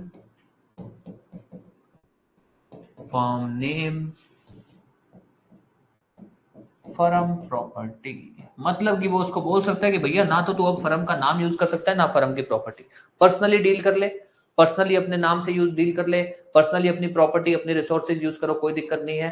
पर अगर पार्टनर फर्म के नेम या प्रॉपर्टी यूज करता है तो दूसरा पार्टनर उसको रोक सकता है। बट इसमें एक अपवाद है जो ध्यान रखना बहुत इंपॉर्टेंट है। Sale of goodwill. हम आगे एक टॉपिक इसी में मतलब 50 टू 55 उसमें हम पढ़ेंगे कि जब फर्म खत्म होती है ना, तो फर्म की एक गुडविल होती है। हर बिजनेस की एक गुडविल होती है, तो उस गुडविल की वैल्यूएशन निकाली जाएगी और वो गुडविल भी बेची जा सकती है। तो अगर आप जिसको भी गुडविल बेचते हो ना, वो आपकी फर्म का नाम यूज कर सकता है। वो जो मतलब जो सिमिलर एरिया है जहां पर भी फर्म काम कर रही है वैसे का वैसा काम कर सकता है। ये सब कुछ एक बातें होती है। भाई फर्म की प्रॉपर्टी तो प्रॉपर्टी इज डिफरेंट थिंग। अगर उसने प्रॉपर्टी खरीदी है पार्टनर ने, मान लो फर्म की प्रॉपर्टी, मान लो आप और मैं पार्टनर थे, फर्म खत्म हुई, आपने मुझे बोला कि जो प्रॉपर्टी है वो मैं खरीदने को तैयार हूं, और आपने सारी प्रॉपर्टी खरीद ली, उसके हिसाब से मुझे पैसे दे दिए। आपने फर्म की गुडविल भी खरीद ली और उसके हिसाब से मुझे पैसे दे दिए जो मेरा हिस्सा बनता था। आपने गुडविल खरीद ली, फर्म का नाम यूज कर सकते हो। आपने प्रॉपर्टी खरीद ली, फर्म की प्रॉपर्टी यूज कर सकते हो। तो हम बोलते हैं कि नॉर्मली डिसोल्यूशन के बाद कोई भी पार्टनर फर्म का नाम, फर्म की प्रॉपर्टी यूज नहीं कर सकता। बट अगर गुडविल भी बेच ली है और किसने परचेज की? पार्टनर ने ही। परचेज बाय पार्टनर, तो वो पार्टनर यूज कर सकता है नेम ऑफ फर्म। क्या यूज कर सकता है? Name of firm. तो अब ध्यान दे देना, जो सिंपल सा आपसे पूछा जा सकता है, आपसे क्या बोला जा सकता है? पहला कि भाई क्या फर्म का नाम या प्रॉपर्टी यूज हो सकती है? नहीं हो सकती। क्या पार्टनर रोक सकता है? यस रोक सकता है। 53। उसके बाद क्या अपवाद है? यस, अगर गुडविल बेची जाती है और पार्टनर खरीदता है तब वो फर्म का नाम यूज कर सकता है और उसे रोका नहीं जा सकता। मुझे नहीं लगता यहां से प्री का क्वेश्चन आएगा, बट इसको फिर भी बेसिकली इतना समझ लेना, कोई भी डाउट कुछ भी इसके अंदर। अब अपने आते हैं ट्रेड, ये इंपॉर्टेंट है, यहां से आपसे पूछा जा सकता है। कितने? दो लिखे हैं ना अपने ने, तीन कैसे हो गए? अच्छा राइट भी अपने ने ऐसे कर दिया, एक मिनट। हाँ ठीक है, ठीक है, तीन हो गए ना, सही है। चार, चार। अब आ जाइए agreement in restraint of trade. Agreement in restraint of trade section 54। अब ध्यान देना, ये क्या कहता है, गुडविल। देखो क्या होता है, एक फर्म की एक वैल्यूएशन बोल सकते हो। जैसे मान लो अपनी एक ये कम कोचिंग है, ठीक है, तो कोई भी फर्म ले लो, ऐसा नहीं कि सिर्फ पार्टनरशिप फर्म की बात करूं, कोई कंपनी, कोई पार्टनरशिप फर्म, कोई जिसको अपने बोलते हैं अकेला आदमी काम करता है, सोल प्रोप्राइटरशिप बोला जाता है उसको। हर बिजनेस की खुद की एक गुडविल होती है। गुडविल मतलब मार्केट वैल्यू। भाई एक तो क्या है, आपके पास इतने रुपए का सामान है, आपके पास इतनी चीजें हैं, ये है, उसकी वैल्यूएशन बना दी आपने, बन गई। उसके बाद एक गुडविल की वैल्यूएशन बनती है, भाई इनकी मार्केट में इनकी क्या कीमत है। उसके लिए वैल्यूअर टाइप लोग होते हैं जो वो मार्केट सर्वेयर में एक्सपर्ट होते हैं, तो वो लोग बताते हैं यार मार्केट सर्वे करें तो इनकी इतने रुपए की गुडविल है, मतलब मार्केट के अंदर वैल्यू है। उसके हिसाब से फिर आपकी गुडविल की कीमत बनाई जाती है और आप उस गुडविल को बेच सकते हो। गुडविल को बेचने का मतलब क्या है कि आप किसी को ऑथराइज कर रहे हो कि वो आपका नाम यूज कर सकता है। जनरली क्या होता है कि अगर मैंने कंपनी बेची है और मैंने उसको गुडविल नहीं बेची तो मैं मेरी कंपनी का नाम नहीं यूज कर सकता। पर अगर मैंने उसको गुडविल बेच दी, मार्केट वैल्यू बेच दी मेरी, जो एक तरह से सिंपल सी बात बोलूं, इज्जत। जैसे एक इंसान की इज्जत, कैरेक्टर इज्जत होती है ना, वैसे कंपनी की इज्जत होती है। इंसान की इज्जत की कोई कीमत नहीं है, कंपनी की इज्जत की कीमत है। कि भाई कंपनी की कितनी इज्जत है, 70 रुपए की इज्जत है। क्यों?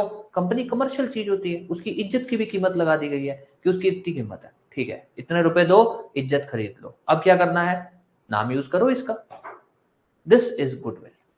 जैसे अभी, अब पता नहीं सच है झूठा है, वो कल ऐसे एक न्यूज आ रही थी कि जो ये फिजिक्स वाला है, फिजिक्स वाला दृष्टि आईएएस को, मतलब न्यूज थी ऐसी, दृष्टि आईएएस को एक्वायर कर रहा है 2500 करोड़ रुपए में। अब आप सोच के देखो, 2500 करोड़ रुपए की प्रॉपर्टी तो नहीं होगी दृष्टि आईएएस की, आप चाहे कितनी भी प्रॉपर्टीज जोड़ लो। दृष्टि आईएएस की बोल रहा हूँ, उन सर की पर्सनल प्रॉपर्टीज की बात नहीं कर रहा हूँ, दृष्टि आईएएस की 2500 करोड़ रुपए की तो प्रॉपर्टी नहीं होगी। तो वहां पर क्या हुआ होगा, प्रॉपर्टी इतनी है, उसके अलावा उनकी गुडविल की इज्जत लगाई गई है कि ये आपकी गुडविल है, हम ये भी खरीदेंगे ताकि आपका नाम यूज कर सके। दैट इज गुडविल, एक तरह से कंपनी की इज्जत। ओके, चलो अब आ जाइए agreement in restraint of trade. Simple सा है। इसमें सबसे पहली बात तो ये बोलेगी कि क्या agreement in restraint of trade हो सकता है? क्या हो सकता है? पार्टनर्स आपस में, जैसे मान लो आप और मैं पार्टनरशिप में आए, तब हम ये बात कर सकते हैं कि भैया जिस दिन हम पार्टनरशिप खत्म करेंगे कोई भी सेम बिजनेस नहीं करेगा। कर सकते हो आप ऐसा कि जब तक पार्टनरशिप में तब तक ये काम करेंगे, जिस दिन हम पार्टनरशिप खत्म करेंगे कोई भी सेम बिजनेस नहीं करेगा। जो आप अपने पार्टनरशिप में कर रहे हैं वो बिजनेस नहीं करेंगे, नहीं करेंगे जी। तो क्या पार्टनर्स आपस में agreement in restraint of trade कर सकते हैं? कर सकते हैं। कब कर सकते हैं? कभी भी, डिसोल्यूशन से पहले भी, डिसोल्यूशन से बाद में भी। और अगर ऐसा एग्रीमेंट कर रखा है तो एक पार्टनर दूसरे पार्टनर को रोक सकता है कि भैया अपना एग्रीमेंट है कि तू सिमिलर बिजनेस नहीं करेगा, तू नहीं कर सकता ना। तो अगर मान लो मैंने भी कर रखा है एग्रीमेंट तेरे साथ कि मैं नहीं करूंगा, तो मैं भी नहीं करूंगा और तू भी नहीं करेगा। तो agreement in restraint of trade का मतलब क्या है कि पार्टनर्स जो हैं वो एंटर कर सकते हैं into agreement in restraint of trade, sorry, ऐसा कोई भी एग्रीमेंट होगा, कोई भी अगर एग्रीमेंट होता है ना इन रिस्ट्रेंट ऑफ ट्रेड, वो वैलिड होगा। वो क्या होगा? वैलिड माना जाएगा। छोटी छोटी बातें, एग्रीमेंट कर सकते हो, कर सकते हो, अगर ऐसा एग्रीमेंट है तो वैलिड होगा। अब अगर ऐसा एग्रीमेंट है, अगर ऐसा एग्रीमेंट है तो ये ध्यान रखना, एक partner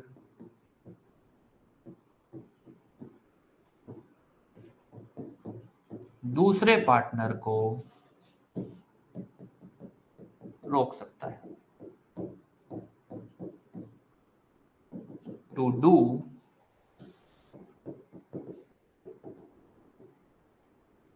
similar business, to do similar business. ये है आपका agreement in restraint of trade. अभी अपने इसको इस सारे को एक साथ भी पढ़ेंगे, तब मैं आपको क्लियर कर दूंगा।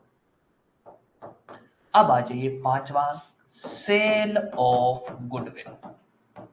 ये ध्यान देना, इससे रिलेटेड कुछ एक छोटी मोटी बातें हैं जो अपने अभी पढ़ लेते हैं।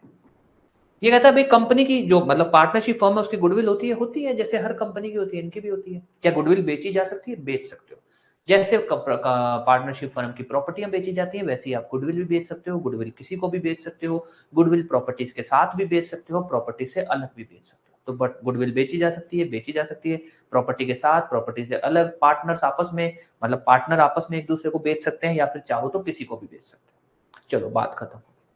अब आओ जो सबसे इंपॉर्टेंट बात है, अगर मैं आपको मेरी कंपनी की गुडविल बेच देता हूं तो क्या मैं वो सिमिलर बिजनेस कर सकता हूं? क्या कर सकते हो सर? गुडविल का मतलब ये नहीं है कि मैंने अगर आपको मेरी कंपनी की गुडविल बेच दी तो मैं वैसा सेम बिजनेस नहीं कर सकता, ये कोई बात नहीं है, मैं कर सकता हूं। बस अब मैं वो नाम नहीं यूज कर सकता। मैंने आपको नाम बेचा है, बिजनेस करने नहीं करूंगा ऐसी कोई बात नहीं की, मैंने आपको अपना नाम बेच दिया कंपनी का कि ये लो मेरी कंपनी का नाम, आप भी वो काम करो या फिर आप वो कंपनी का नाम यूज करो। पर अगर मैंने आपके साथ agreement in restraint of trade कर रखा था तब नहीं कर सकता। तो ध्यान देना, क्वेश्चन पूछा जाता है अगर गुडविल बेची जाती है तो सिमिलर बिजनेस कर सकते हो? क्या कर सकते हो? सिमिलर बिजनेस सिर्फ तभी नहीं कर सकते हो अगर agreement in restraint of trade है तो, अदरवाइज कोई फर्क नहीं पड़ता है। तो अब ध्यान देना, sale of goodwill, yes, goodwill एक तरह की प्रॉपर्टी है, इसको सेल कर सकते हो, कर सकते हो, ठीक है, इसको आप सेल कर सकते हो, पार्टनर को सेल करो, किसी और को सेल करो, प्रॉपर्टी के साथ में करो, प्रॉपर्टी के अलावा करो, कैसे भी करो। अब आ जाइए इसका इफेक्ट, अगर गुडविल बेची जाती है तो जो भी बेचने वाला है वो सिमिलर बिजनेस कर सकता है? यस कर सकता है, सिमिलर बिजनेस कर सकता है, कोई नहीं रोक सकता। गुडविल का मतलब ये नहीं है कि मैं सेम बिजनेस नहीं कर सकता, गुडविल में मैं आपको मेरा नाम बेच रहा हूं सिर्फ, कि अब मैं वो नाम नहीं यूज करूंगा, आप यूज कर सकते हो। एक्सेप्ट, अपवाद, अगर agreement in restraint of trade हो रखा है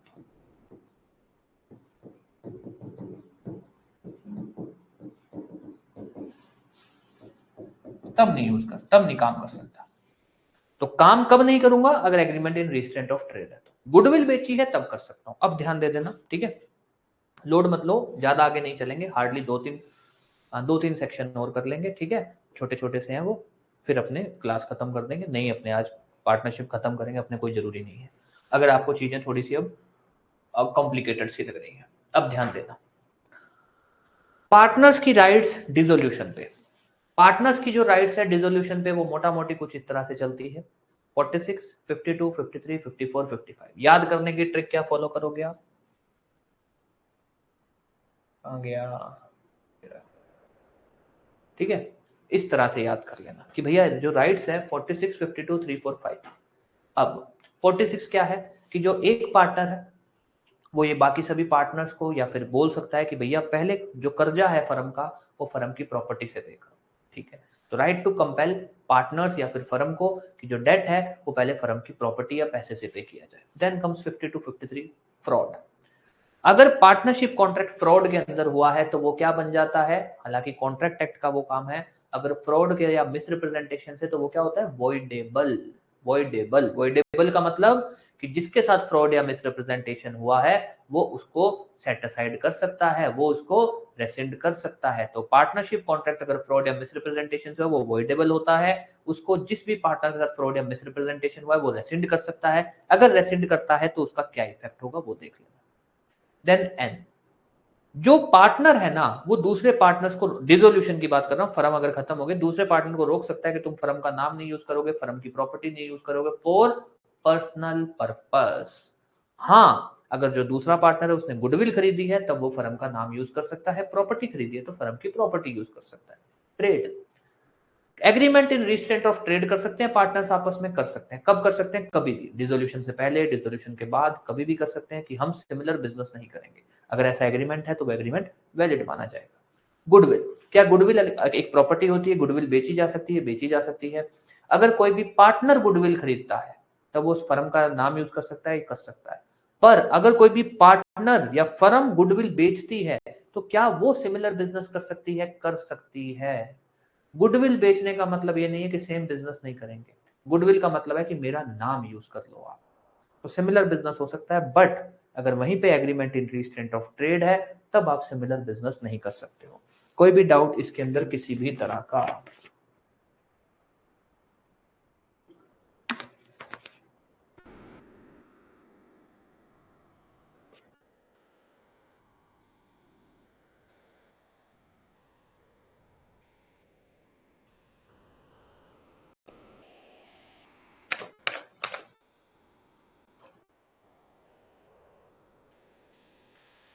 यस, समझ आ गया, कर जाओगे। चलो 39 से 44 तो इजी है, ये 45, 46, 52 से 55 कर जाओगे, कोई दिक्कत तो नहीं आएगी इसके अंदर।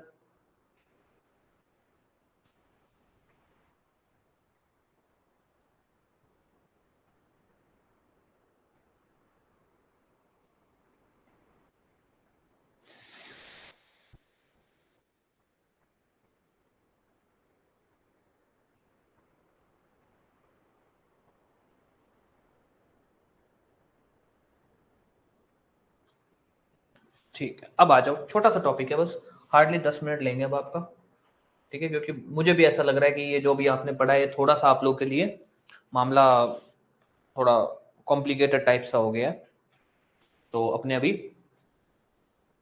10 मिनट और लेंगे आपका, ताकि ये एटलीस्ट 39 से 55 वाला खत्म कर दें। हालांकि अगर उसके बाद अपने कल की क्लास भी करेंगे तो मुझे नहीं लगता आधे पौने घंटे की क्लास होगी, पर अपने ऐसा करेंगे शाम की क्लास में निपटा देंगे, ठीक है। ऐसा कर देंगे कि जो IT एक्ट की क्लास है ना, IT एक्ट की क्लास खत्म कर, IT एक्ट की क्लास करने के बाद 45 मिनट्स या 35-45 मिनट्स में अपने अगला खत्म कर लेंगे, तो आपको क्या अभी गैप भी आ जाएगा और वो जो अगला पार्ट है वो समझ भी आ जाएगा। अब आते हैं टॉपिक पे। अब जो टॉपिक है वो कुछ टॉपिक एक्चुअली में ऐसा है कि वहां से आपसे इंडेक्स नहीं पूछेगा, अगर क्वेश्चन पूछ लिया तो हो सकता है कंसेप्ट के बारे में पूछ ले कि भैया ये क्या होता है बताओ, वो क्या होता है बताओ, ऐसा कुछ। तो क्या टॉपिक है?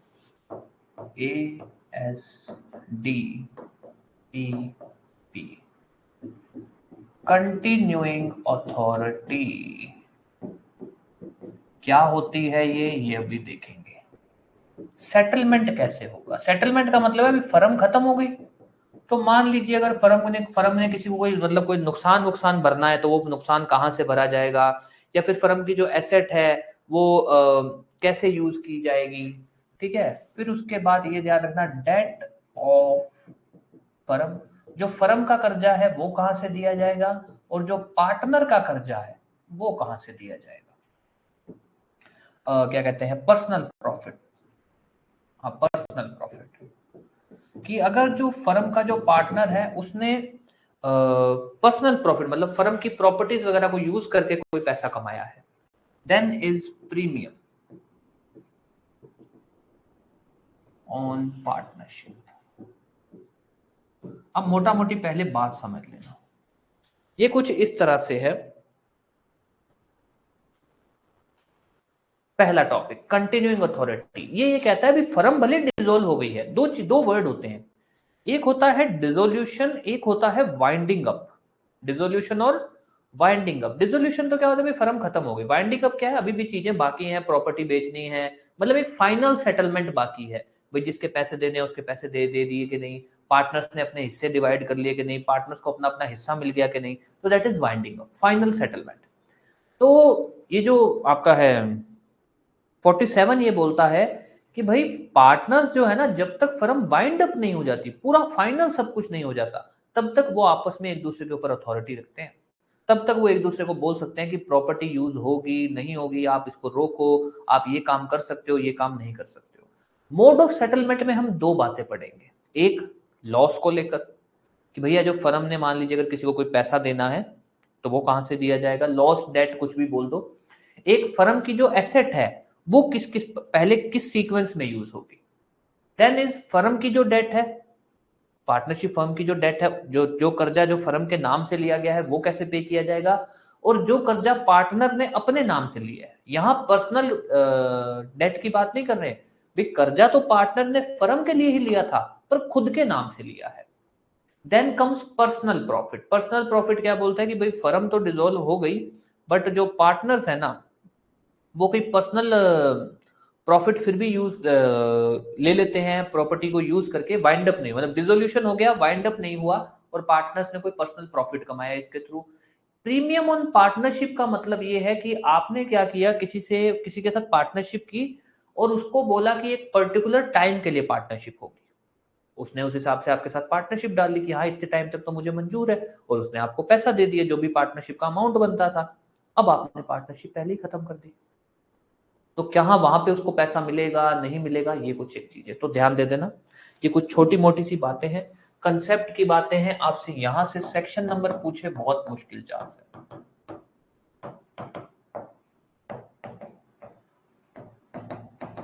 अब ध्यान देना, कंटिन्यूइंग अथॉरिटी का मतलब है कि भाई अनटिल वाइंडिंग अप, जब तक चीजें फाइनली सेटलमेंट नहीं हो जाती, पार्टनर्स का आपस में संबंध रहेगा। एक पार्टनर दूसरे पार्टनर को फर्म की प्रॉपर्टी यूज करने से रोक सकता है, फर्म का नाम यूज करने से रोक सकता है, ठीक है। दूसरे पार्टनर को बोल सकता है कि फर्म का इतना कर्जा है वो पैसा दे, जो भी अपना हिस्सा बनता है उस हिसाब से। सेटलमेंट में दो चीजें हैं, एक तो है कि जो फर्म को जो भी नुकसान है या फर्म के जो भी कर्जे हैं वो कहां से पहले दिए जाएंगे, और एक है एसेट। फर्म की जो एसेट है ना वो किस सीक्वेंस में यूज होगी, किन किन सीक्वेंस में यूज होगी। देन फर्म का जो डेट है और पार्टनर का जो डेट है। पार्टनर अगर कोई पर्सनल प्रॉफिट, मतलब फर्म तो डिसॉल्व हो गई पर अभी तक वाइंड अप नहीं हुआ है, और फर्म की कोई प्रॉपर्टी को यूज करके वो कोई पैसा कमाता है, then is premium on partnership. अब आ जाइए सिंपल सा सेक्शन 47 सिर्फ इतना ही बोलता है कि जो पार्टनर्स है ना उनकी अथॉरिटी, बोल दो अथॉरिटी का मतलब क्या है यहाँ पे, कि जो हमने राइट्स एंड ड्यूटीज पढ़ी है ना, राइट्स ड्यूटीज वो कंटिन्यू रहेगी अनटिल वाइंड अप, जब तक चीजें वाइंड अप नहीं हो जाती, जब तक चीजें फाइनल सेटलमेंट नहीं हो जाती, जब तक चीजें फाइनल सेटलमेंट नहीं हो जाती तब तक वो कंटिन्यू रहेगी। देन कम सेक्शन 40, इसमें इतना ही पढ़ना है, बस इतना ही देख लेना बस कि भैया डिसोल्यूशन अलग चीज होती है, फाइनल सेटलमेंट मतलब वाइंड अप, जब तक वाइंड अप नहीं हो जाता है इनके आपस में रिलेशन, राइट्स, ड्यूटीज सब कुछ रहेगा। Then comes mode of settlement. अब ध्यान देना, यहां से आपसे क्वेश्चन पूछा जा सकता है। ये कहता है कि भैया अगर मान लीजिए फर्म का कोई नुकसान है, फर्म का कोई कर्जा है, वो किसी को देना है तो कैसे दिया जाएगा। तो ये कहता है भैया कर्जा है, कोई नुकसान है, प्रॉफिट में से, फर्म का जो प्रॉफिट है ना उसमें से दो। पहले अकाउंट्स मेंटेन होते हैं, ये प्रॉफिट है, ये कैपिटल अमाउंट है, प्रॉफिट में से। अगर प्रॉफिट नहीं है या प्रॉफिट का अमाउंट कम है फिर कैपिटल में से, जो फर्म की जो कैपिटल है ना, जो भी आपका कैपिटल अमाउंट है। देखो एक तो होता है फर्म, मान लो अपने ने बिजनेस चालू किया तो एक होता है हमने ने 1-1 लाख रुपए इन्वेस्ट किए, तो वो तो हो गया कैपिटल अमाउंट, वो तो अलग से हमेशा पड़ी रहती है। अलग से मतलब जैसे ही हमारे पास पैसा आने लगता है हम पहले उस 1-1 लाख मतलब 2 लाख रुपए थे उसको अलग करते हैं कि ये कैपिटल अमाउंट है। अब उसके ऊपर जो भी पैसा आ रहा है ये प्रॉफिट अमाउंट है, सर्कुलेटिंग अमाउंट है। कुछ भी पैसा देना है, कर्ज देना है, पहले उस सर्कुलेटिंग अमाउंट प्रॉफिट में से दो। प्रॉफिट में है नहीं पैसा या प्रॉफिट में पैसा सफिशिएंट नहीं है फिर कैपिटल में से दो, और अगर फिर भी नहीं है फिर पार्टनर्स पर्सनली लायबल,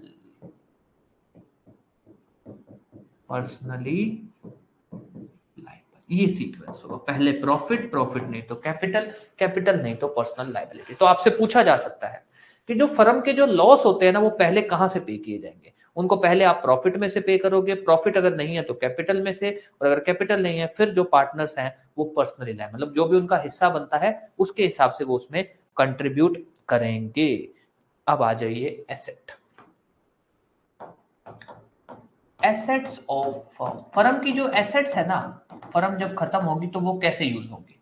पहले हम उस एसेट में से फर्म का कर्जा पे करेंगे, फर्म का डेट, जो भी कर्जा है। कौन सा debt, to third party, partner को डेट नहीं, थर्ड पार्टी को जो भी कर्जे दिए हुए हैं पहले वो पे किए जाएंगे एसेट में से। उसके बाद जो भी कर्जा, जो भी एडवांस पार्टनर द्वारा है, पार्टनर द्वारा है, उसके बाद पार्टनर्स के कैपिटल अमाउंट उनको दिए जाएंगे, जो भी उन्होंने पैसा लगाया था ना वो दिए जाएंगे। उसके बाद अगर कुछ बच जाता है वो शेयर हो जाएगा बिटवीन पार्टनर्स। तो ध्यान देना, ये इंपॉर्टेंट है, आपसे पूछा जा सकता है। पहला टॉपिक, फर्म का अगर कोई लॉस है तो कैसे दिया जाएगा? पहले प्रॉफिट अमाउंट से, फिर कैपिटल से, और फिर पार्टनर्स पर्सनली लायबल। फर्म की जो एसेट है वो कैसे डिस्ट्रीब्यूट होगी? पहले तो जो फर्म पे कर्जा है थर्ड पार्टीज को, वो दिया जाएगा उस एसेट में से। फिर पार्टनर्स ने जो एडवांस या कर्जा दे रखा था, फिर वो दिया जाएगा। फिर पार्टनर्स ने जो कैपिटल अमाउंट लगाई रखी थी वो उनको वापस रिफंड की जाएगी। और फिर उसके बाद अगर कुछ बच जाता है वो पार्टनर्स में शेयर हो जाएगा according to their shares. This is settlement of firm की एसेट। सेटलमेंट ऑफ फर्म की एसेट बोल दो, ये होगा। अभी वाइंड अप होता है चीजें, तो चीजें सेटल कैसे की जाती हैं ये होता है। 10 कम्स डेट ऑफ फर्म, जिसको आप जॉइंट डेट भी बोल सकते हो, और डेट ऑफ पार्टनर। अब ध्यान देना, ये कहता है कि जो फर्म का कर्जा है ना, वो पहले फर्म की एसेट में से दिया जाएगा, फर्म की एसेट्स में से। अगर फिर भी कर्जा बच जाता है, एसेट सारी चली गई, या फर्म के पास कोई पैसा नहीं बचा, फिर पार्टनर्स पर्सनली लायबल होंगे, पर्सनली लायबल। अब ध्यान देना, ये तो क्या बोल रहा है? फर्म का जो कर्जा है वो पहले फर्म की एसेट में से दिया जाएगा। अगर फर्म की एसेट में पैसा नहीं बचता है, फिर पार्टनर्स पर्सनली लायबल। और अगर फर्म की एसेट में से पैसा बच जाता है तो फर्म का कर्जा चला गया, अभी भी एसेट बची है, फर्म के पास अभी भी 1 लाख रुपए बचा है, तो जो पार्टनर्स की फर्म, जो पार्टनर्स के डेट है, इफ एसेट रिमेन्स, तब क्या होगा? जो पार्टनर्स का डेट था ना वो पे किया जाएगा। पार्टनर्स ने जो कर्जा लिया था फॉर फर्म, फिर वो पे किया जाएगा। तो ध्यान देना, ये होता है जॉइंट डेट। जॉइंट डेट के केस के अंदर फर्म की जो एसेट है वो पहले चार्ज की जाएगी, उन पे पहले अपने हाथ डालेंगे, उनको पहले बेच के पैसा दिया जाएगा। फिर अगर कुछ पैसा बच जाता है तो फिर पार्टनर्स ने जो कर्जा लिया था फर्म के लिए, फिर वो पे किया जाए। अगर कुछ पैसा नहीं बचता तो फिर भैया ऐसा है, पार्टनर्स ने कर्जा दिया था, पार्टनर्स पे करें, जिसने कर्जा लिया है ना वो करेगा पे, जिसने कर्जा लिया है वो पार्टनर पे करेगा। अगर कुछ पैसा नहीं बचा तो बचा है, तब उसमें से हम पार्टनर का कर्जा दे देंगे। This is section 49, debts of firm, debts of partner. अब आ जाइए सेक्शन 50, जो सिंपल सी बात बोलता है कि अगर आफ्टर डिसोल्यूशन, हालांकि डिसोल्यूशन हुआ है, कोई भी पार्टनर अगर पर्सनल प्रॉफिट कमाता है, पर्सनल प्रॉफिट अर्न करता है,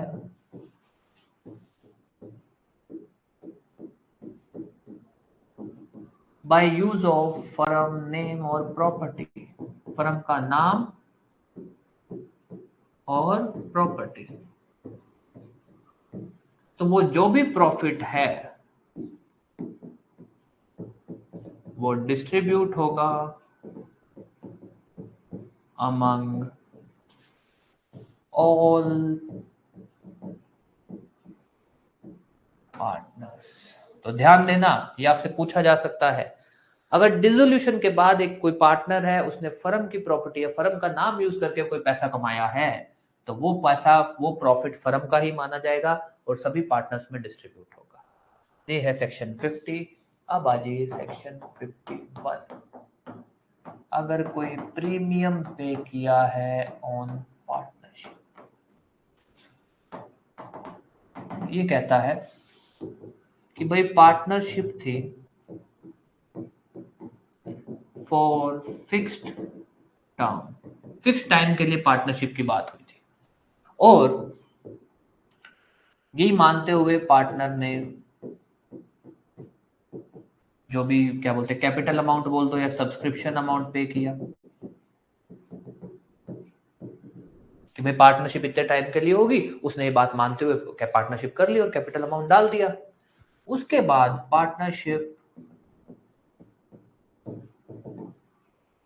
डिसॉल्व हो गई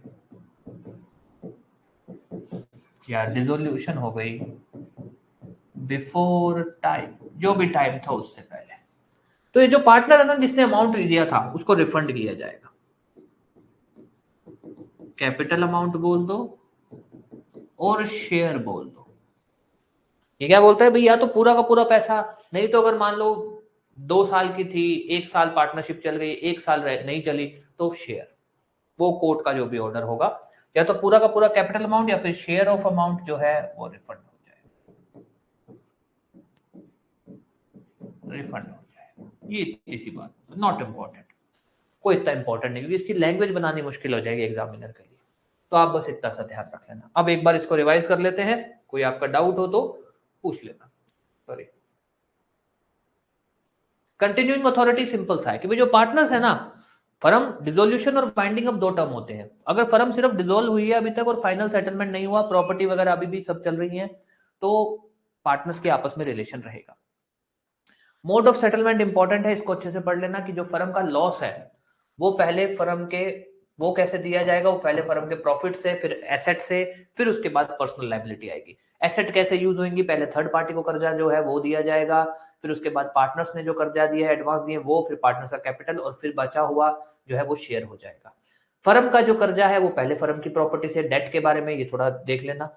फिर उसके बाद पर्सनल प्रॉफिट अगर कोई भी कमाया है by use of firm name या प्रॉपर्टी, वो पूरे फर्म का प्रॉफिट माना जाएगा, सभी में शेयर होगा। ये कुछ एक छोटी मोटी सी चीजें हैं। कोई भी डाउट कुछ भी अभी तक, दोबारा इसके अंदर इंपॉर्टेंट मार्क कर लो।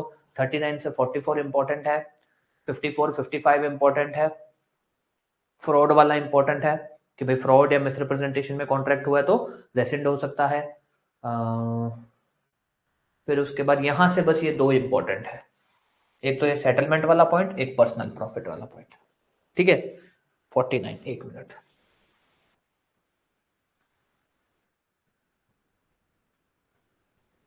ये लो, और टॉपिक ये ऐसा है कि अगर आपसे एग्जामिनर ने कंसेप्ट में पूछा तो आप अगर लॉजिक लगाओगे ना तब भी उसको कर जाओगे, लॉजिक के बेस पे भी आप ये चीजें कर जाओगे। तो इनको कुछ इतना टेंशन मत लेना इन चीजों की, पहले इसका इंडेक्स अच्छे से कर लेना, फिर चीजें आप कर जाओगे, हो जाएंगी।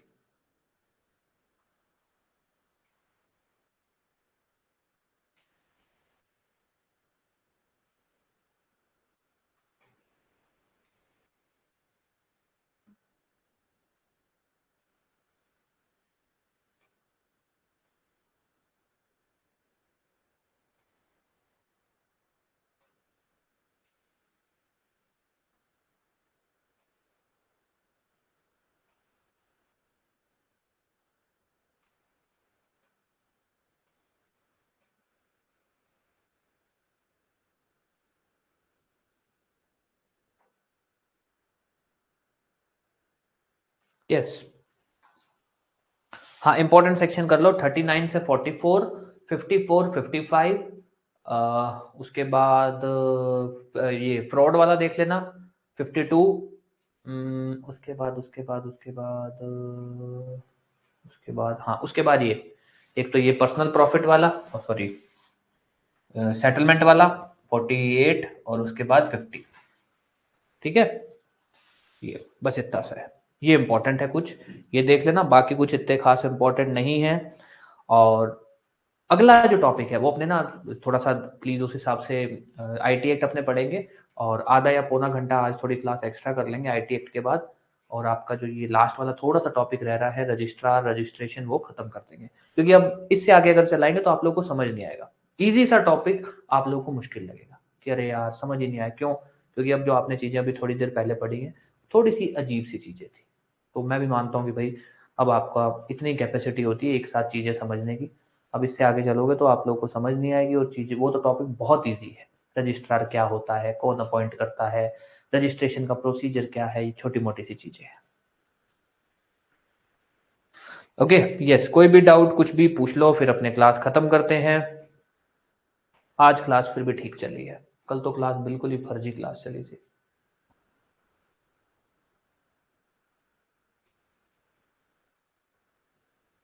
यस, कोई भी डाउट कुछ भी, फिर अपने चल आगे क्या कहते हैं ये क्लास खत्म करें। नोट्स आप लोग को मिल ही रहे हैं, कोई डाउट रहे कुछ भी रहे तो पूछ लेना, दोबारा बोलूंगा अभी आप लोग के पास टाइम है, कोशिश करना कि माइनर लॉज खत्म कर लो, जितना हो सके माइनर लॉज जितनी जल्दी कर सको कर लेना। माइनर लॉज पे कमांड बन गया उसके बाद आपको कुछ नहीं करना, आपके लिए मेजर लॉज तो सिंपल से है। ठीक है, चलो अब क्लास खत्म करते हैं। Thank you so much.